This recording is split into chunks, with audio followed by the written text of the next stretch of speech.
Jadi gue udah pakai HP terbaik Vivo ini hampir 2 minggu dan banyak banget yang pengen gue share tentang HP ini. Mulai dari keanehan kameranya, Don't try this at home ya guys. sampai keajaibannya yang bikin gue geleng-geleng. Jadi gimana sih rasanya pakai HP terbaik Vivo X300 Ultra? Beneran semewah itu? Atau ada kompromi yang harus diterima? Terlalu dekat guys kalau pakai. Yuk kita bahas. Pertama, mari kita ngomongin lensa yang bikin gue amazed di HP ini, yaitu ultrawide. Dan termaksud salah satu lensa ultrawide terbaik yang ada di smartphone. Atau mungkin doi juaranya kali ya. Kalian bisa bandingin di kondisi yang sangat menantang, yaitu low light. Perpindahan lensa dari wide ke ultrawide cukup minim perbedaannya. Biasanya saat kita pindah lensa gini, kualitas di lensa ultrawide-nya bakal lebih gelap dan noise-nya berasa. Misalnya gue bandingin sama Pro version-nya nih. Hal ini memungkinkan karena ukuran sensornya termasuk gede ya, di 1/1,28 inch. Sebagai konteks, iPhone sama Samsung ada di 1,25 inch.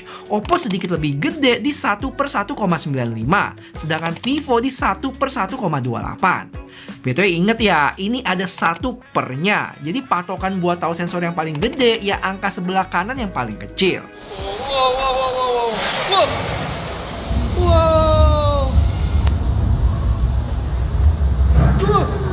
Dan tambahan lagi, ukuran sensor ini adalah ukuran sensor yang dipakai di lensa utama kebanyakan flagship.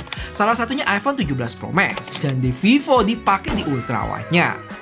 Nah, kalau gitu ukuran lensa utama Vivo lebih gede lagi dong, Bang. Yes, ada di 200 megapiksel 1/1,12 inch. Ini gue kasih perbandingan lagi kalau dibandingin sama beberapa HP flagship lainnya. Cuma jarak pandang di lensa utamanya ini agak rada-rada ya guys. Kalau kalian lihat. Saat diarahin ke muka gue, dempet banget. Penyebabnya adalah focal length lensa utamanya itu di 35 mili ya. Sedangkan rata-rata focal length lensa utama HP lain ada di 23 atau 24 mili. Teman-teman bisa perhatiin nih perbedaan sama lensa utama Pro version-nya yang punya focal length di 24. Ini untuk video dan ini buat fotonya. Berasa banget ya bedanya. Cuma Vivo ngelakuin ini tentu ada alasannya ya. Karena setahu gua focal length 35 mili itu sering dianggap salah satu lensa yang paling natural dan mendekati cara manusia melihat dunia. Dan kalau kalian perhatiin di banyak flagship sekarang, walaupun lensa utamanya di 23 atau 24 mili, kita masih bisa pencet lagi buat ke 35. Terus kalau kedekatan gimana, Bang? Ya tinggal pindah ke ultrawide aja dong. Dan Vivo pun udah ngeh tentang ini. Karena saat gua pindah ke mode video, dia otomatis langsung set ke lensa ultrawide-nya loh. Padahal di Pro version-nya nggak gitu. Jadi emang udah dipikirin sama mereka.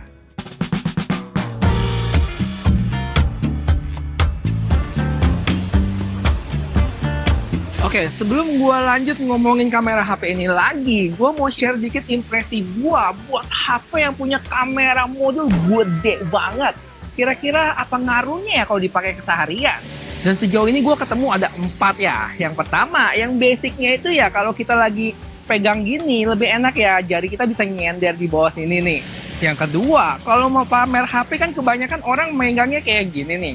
Nah, untuk HP ini cukup pegang kamera modulnya aja bos. Bisa kayak gini, lebih keren nggak tuh saking tebelnya. Terus yang ketiga, dengan kamera modul yang segede dan setebal ini. Ya. Tada! Gila, bisa berdiri padahal tebel begini loh. Kayaknya titik tumpu beratnya benar-benar dipikirin sama mereka biar seimbang, sadis. Dan yang terakhir, teman-teman pasti nggak nyangka deh. Kalau ketemu sudut kayak gini, tinggal taruh aja. Dia bakal nempel sendiri, nggak perlu tripod lagi. Wah. Don't try this at home ya guys. Udah videoin gue semua nih, gue nggak mau kalah nih. Gue videoin juga nih, gue mau videoin juga nih. Ya udah, duluan ya, bye-bye. Terus gimana kalau dibandingin sama Pro version-nya? Lumayan kelihatan sih bedanya. Terutama dari ketebalan tuh. Terus overall bulutan modulnya juga lebih gede. Oh ya, kalau secara spesifikasi peningkatan dari Pro ke Ultranya itu ada di layar yang lebih gede. Terus refresh rate, chipsetnya juga. Kapasitas baterai sama charging yang nambah dikit. Sedangkan wireless chargingnya sih mirip aja ya. Nah, kalau kamera, dia sama-sama punya lensa utama 200 megapiksel ya.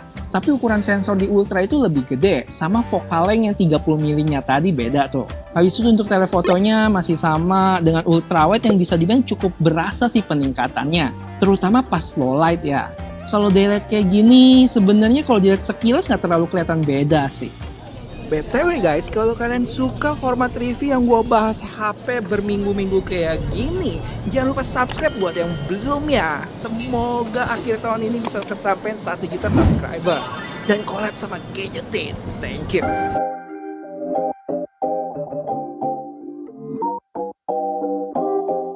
Selain kualitas, ada satu perubahan yang bikin gue salfok banget yang ada di versi ultranya, yaitu kamera app defaultnya itu menunya lebih banyak dan lebih rapi juga karena bisa di custom. Nggak cuma di bawah sini, tapi di sebelah kanan sama atas. Dan nggak cuma satu menu, tapi di tiap menu punya setting beda-beda sendiri, kayak di foto ini, portrait, ataupun video. Kalau dari sisi fitur juga ada beberapa yang baru, kayak misalnya ada horizontal lock ini yang sebenarnya sempat ada di Vivo X80, tapi sempat menghilang dan sekarang diadain lagi. Terus dari sisi audio input juga nggak main-main. Pertama, kita bisa tentuin sumbernya, mau ambil dari HP, TWS kita, ataupun mic eksternal. Kalau ini kalian denger langsung dari HP-nya dan gue bisa set misalnya ambil ke earphone gue nih. Dan sekarang gimana hasilnya guys? Yang gua ambil audio sumbernya dari buds, harusnya lebih sunyi banget tergantung masing-masing buds kayak gimana ya. Habis itu, ini jagoannya sih. Kita bisa tentuin karakter audio input kita kayak gimana. Misalnya pilih yang omnidirectional buat ambil sekeliling, bidirectional depan sama belakang, front pick up depan aja, atau rear pick up yang ngadep ke kita. Terus bisa tentuin noise cancellation-nya seberapa besar sama gain-nya juga. Sadis sih. Dan buat para filmmaker, saat kita pencet icon Pro di sini, bakal dibawa ke Pro Video Mode yang tampilannya detail banget. Udah buat level filmmakers ini mah. Dan kalau kita aktifin lock-nya, di sini ada tombol LUT yang bisa kita masukin dan bahkan import sendiri.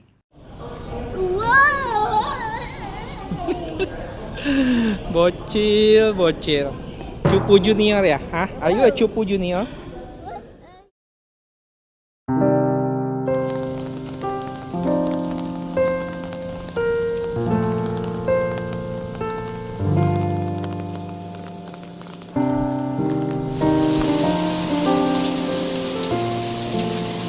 Maafkan ya kalau ilmu grading gue cupu, ala kadarnya aja ini mah. Tapi yang bikin gue salfok saat shoot 120 fps dan di slow, gambarnya jadi lebih sinematik. Butiran-butiran air hujannya bisa terlihat lebih jelas. Udah bisa dibilang filmmaker belum nih gue? Dan karena IP rating HP ini cukup panjang, jadi saat shoot basah-basahan gini gak usah khawatir ya. Paling lensanya aja yang pastiin gak ada air tuh nempel. Salah satu yang mungkin bisa di-enhance dari terutama video di HP ini adalah pas perpindahan lensanya terlalu cepat ya guys. But. Coba kalau bisa lebih dilambatin jadi lebih sinematik gitu. Semoga ya Vivo. Atau jangan-jangan ada settingannya. Cuman kalau ngomongin tingkat kemulusan transisinya, ya udah termasuk oke lah. Bukan yang mulus banget, karena kadang masih ada sedikit patahannya. Tapi yang gue salfok saat zoom gini, jernih banget gak tuh gambarnya. Detailnya juga dapet dengan bokeh naturalnya. Duh, lope banget sih. Intinya kalau ngomongin kualitas, nggak usah diraguin lagi. Ketiga lensanya mau ultra wide, wide, ataupun telefoto sama-sama bisa hasilin gambar yang bagus. Mau kondisi daylight gini ataupun low light juga cakep. Kecuali kalau ngomongin video selfie low light, ya mungkin bisa dibilang ini cukup lemah. Noise-nya cukup berasa dan dynamic range-nya juga nggak terlalu oke. Gue malah lebih prefer pakai lensa ultra wide-nya yang diarahin ke muka ya. Bisa diperhatiin tulisan di belakang ini masih jelas kebaca dibanding pakai selfie tadi. Cuma lagi-lagi ini buat low light ya. Kalau daylight-nya sih nggak ada masalah. Dan gimana dengan foto? Kalian bakal emes sama hasil foto-foto zoom jauhnya sih. Banyak banget objek yang nggak bisa dilihat sama mata kita, tapi bisa ditangkap sama kamera HP ini. Sadis emang.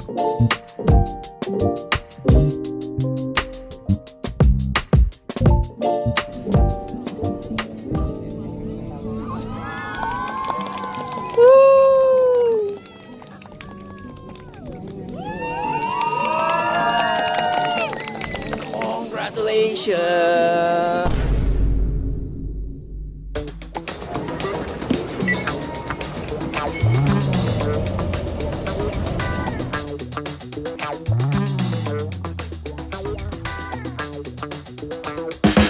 Oke guys, kita makan dulu. Oh ya, tadi kita sempat jalan dan ngeliat Oppo Store ya, tuh sempat mampir bentar. Oke guys, jadi kita lagi uji nyali ngerekam di Oppo Store pakai HP kompetitor guys. Doakan saya. Yang mana gue cukup yakin teman-teman pasti banyak yang mikir mending mana bang, si Oppo atau Vivo ini. Dan jujur buat jawab itu kita masih bandingin langsung sih. Dan sekarang gue nggak pegang HP-nya. Karena pas yang hands on di Cina kemarin udah dibalikin unitnya. Itu buat yang belum nonton bisa cus ke video ini ya. Paling gua kasih gambaran singkat aja ya, secara spek bedanya apa aja tuh. Dari sisi layar dia punya ukuran dan refresh rate yang sama. Terus chipsetnya juga Snapdragon 8 Elite Gen 5. Yang ngebedain itu ada di kapasitas baterai. Oppo sedikit lebih gede, charging sama-sama 100 watt dengan wireless charging lebih gede dikit di Oppo. Nah, kalau buat kamera ini menarik. Kalau secara megapiksel dan ukuran sensor sih sama ya. Cuma focal length di Oppo lebih normal di 23 mili dan aperture-nya lebih baik di f1.5 berbanding f1.82 di Vivo. Itu untuk lensa utama. Terus buat lensa telenya, Oppo juga punya ukuran sensor lebih gede nih. Plus dia punya tambahan lensa tele satu lagi, 50 megapiksel 10 kali optical zoom. Buat kalian yang suka zoom-zoom jauh, Oppo jelas juara. Cuma kalau lensa ultrawide-nya, Vivo juara di sini ya, karena dia punya ukuran sensor yang lebih besar. Terakhir untuk selfie sama-sama 50 megapiksel. Bentar, makan dulu, lanjut lagi nanti. Untuk spek lainnya ya 11-12 lah ya. Yang lengkapnya spek dari Vivo X300 Ultra ini kalian langsung lihat aja di layar. Harusnya kalian udah dapat gambaran sih dari sini. Dan kalau dilihat perbandingan spek tadi, lebih mending si Oppo nggak sih? Ketambahan satu lagi lensa tele, terus baterai lebih gede juga. Cuma feeling gua dari sisi harga Vivo bakal lebih rendah ya, sedangkan Oppo lebih tinggi tuh. Mungkin, dan harusnya sih emang kayak gitu. Dan kalau emang bener-bener kejadian ya nggak heran juga sih, karena mereka kan juga saudaraan, pasti udah kong kali kong tuh dari segi harga. Oh ya guys, kalau kalian mau gue bikin video khusus duelin kedua HP ini, bisa kasih tahu gue dengan like video ini ya. Kalau rame, gue bakal bikinin. Sekalian gue bisa tahu juga kalau video nanti bakal banyak yang tungguin atau enggak. Overall, selama hampir 2 minggu pakai HP terbaiknya Vivo, gue ngerasa ini bukan sekedar HP flagship biasa, tapi lebih cocok disebut HP kamera entusias yang kebetulan masih enak dipakai harian. Karena bagian yang bikin HP ini spesial jelas ada di kamera. Ultrawide-nya edan, lensa utamanya punya karakter 35 mili yang beda dari HP kebanyakan. Telefotonya juga kuat dan fitur videonya udah niat banget buat orang yang suka ngulik. Paling bagian yang masih bisa dikembangin lagi menurut gua ada di AI sih. Untuk fitur standar di galeri kayak AI eraser gitu udah jalan dengan baik ya. Terus ada Gemini sama Circle to Search juga. Tapi kalau buat fitur advance, misalnya generate gambar gitu belum ada. Terus fitur kayak AI caption ataupun transcribe masih basic banget. Belum sekuat beberapa kompetitor lain. Apalagi ya? Oh, baterai. Untuk hari yang kebanyakan dipakai buat kamera, SOT-nya bakal lumayan ngedrop nih. Pemakaian sekitar 90% dapat di sekitar 4 jam aja dengan koneksi sebagian besar data seluler. Tapi untuk hari yang lebih mager kayak scroll sosmed, buat pemakaian sekitar 80% bisa dapat SOT di 6 jam 42 menit. Dan ini termasuk awet sih. Jadi buat baterai bisa gue bilang termasuk awet, tapi nggak sampai yang banget gitu. Nah, paling selanjutnya yang mesti dipikirin adalah harga. Ingat ya, ini bukan HP yang keluarin 6 juta dapat 2 biji. Ini HP Ultra dan kalau gua tebak bakal di 20 jutaan ke atas atau mungkin 25-an kali. Pas gua bikin video ini, Vivo Indonesia belum kasih tahu harganya ya, masih PO juga. Yang detailnya teman-teman bisa lihat di website mereka.